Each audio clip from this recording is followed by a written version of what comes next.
The Electricity Incentivisation Scheme is a method for allowing departments to take responsibility for their own energy consumption and to benefit from reductions in their energy consumption. The university has a large and diverse portfolio of property, ranging from offices to museums, from labs to lecture theatres, from medieval buildings to state-of-the-art biomedical research facilities.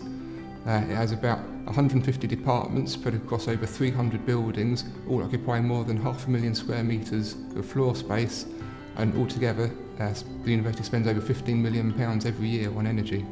The Electricity Incentivisation Scheme has made a huge difference to the way energy is perceived across the university, and myself and my team are in great demand trying to help departments provide them with the help and support they need to save energy. It's a key part of our environmental strategy to reduce our contribution to carbon footprint and of course also to save money if we use less energy.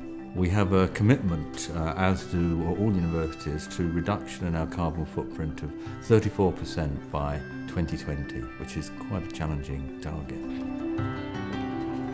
The university's Electricity Incentivisation Scheme that was introduced in 2008-2009 financial year resulted in a bill for the Department of Engineering.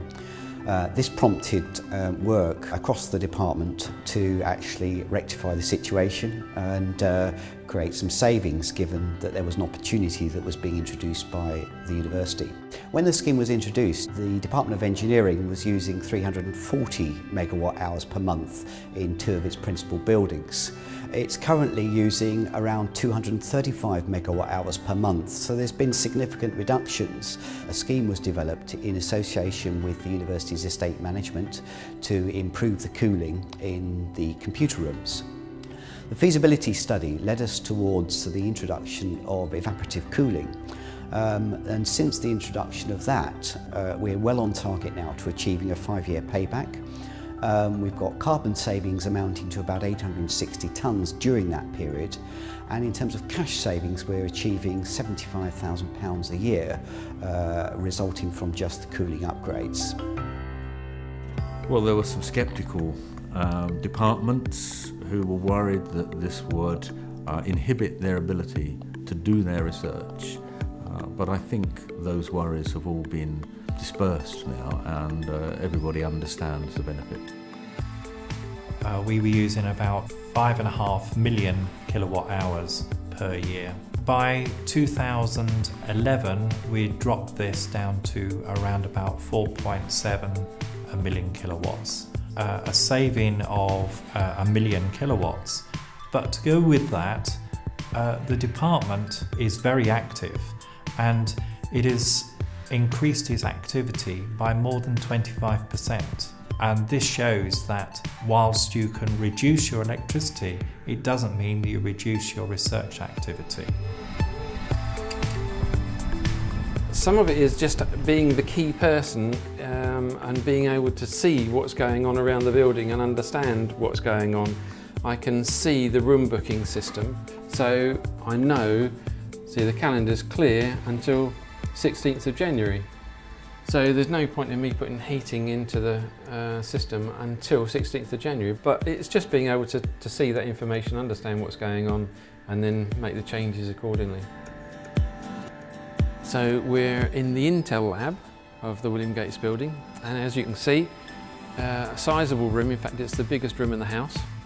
And when I got here several years ago, there were no lighting control systems. So lighting at that point was on 24/7 with little or no control.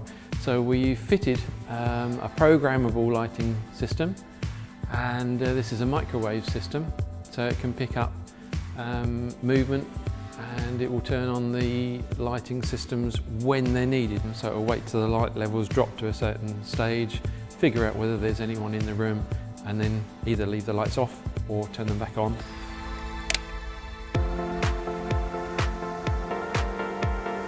So we've got a number of re-roofing schemes. We've got fabric insulation of soffits taking place within engineering at the moment. And associated with one of the roofing schemes, we're taking the opportunity to add some PV to that as well, and then to look at linking that PV with some of our teaching activities and our research activities, where we've been looking at in various inverter technologies to optimise electricity generation. The most recent scheme has been the introduction of significant sub-metering across the department and the introduction of an energy dashboard.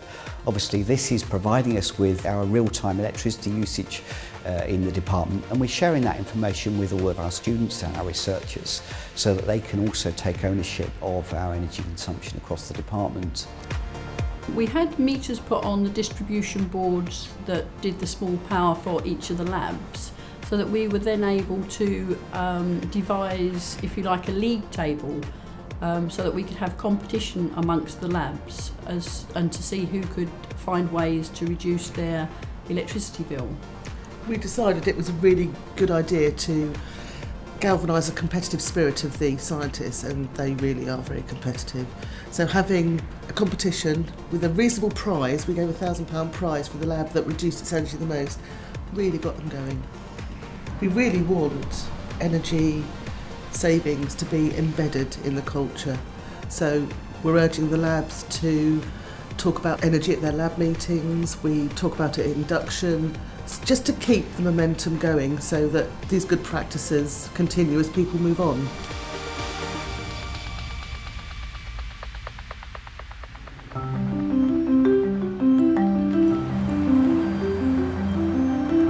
Since the meters were put in, one lab in particular really took it on board and completely changed their culture. Most of the labs have got fluorescent tubes, and so we were looking for alternative ways of reducing our electrical output. So we had some LED panels popped into these labs just to see whether the lighting would be sufficient, and also because they potentially would reduce the electrical consumption by about 40 to 50%, we thought it was worth trialling. Most fume cupboards within the department are operated on a variable speed for the input of air and the extract. So therefore, if you lift a sash up to do work in a fume cupboard, you'll hear that the draw is far greater, because obviously you're working on chemicals, and so the speed of the air being put into the room is higher as well. If you pull the sash down, it goes very quiet, because of course you're not then pulling air, and so therefore there's less electricity when the sash is down. So one of the things that the department with the state management are trialling is the ZPS, that zone presence sensors. As you can see, one above each of the fume cupboards in this teaching lab, and basically what that does is, if nobody's standing in front of the fume cupboard, even when the sash has been left open, for instance researchers going to tea or even going home at the end of the night, even with that sash open, it will reduce the flow through. The Electricity Incentivisation Scheme has resulted in the replacement of a whole range of computer monitors with lower energy systems, and replacing much of the lighting in public areas of the department with lower energy lighting units, which also operate with proximity sensors, and we've upgraded some of the air conditioning units in our computer server rooms, which again has resulted in savings. We have saved or gained about £10,000 a year. But when I looked this year for the year to date, all but one of our labs has reduced their energy consumption by at least 25%. So I think that's quite telling. I think it's been terrifically successful. Before it was introduced a few years ago, our energy consumption was increasing by roughly 4% each year. Since the introduction of the incentivisation scheme, our electricity consumption has been static, even though the volume and the quality of our scientific research has been continuing to increase.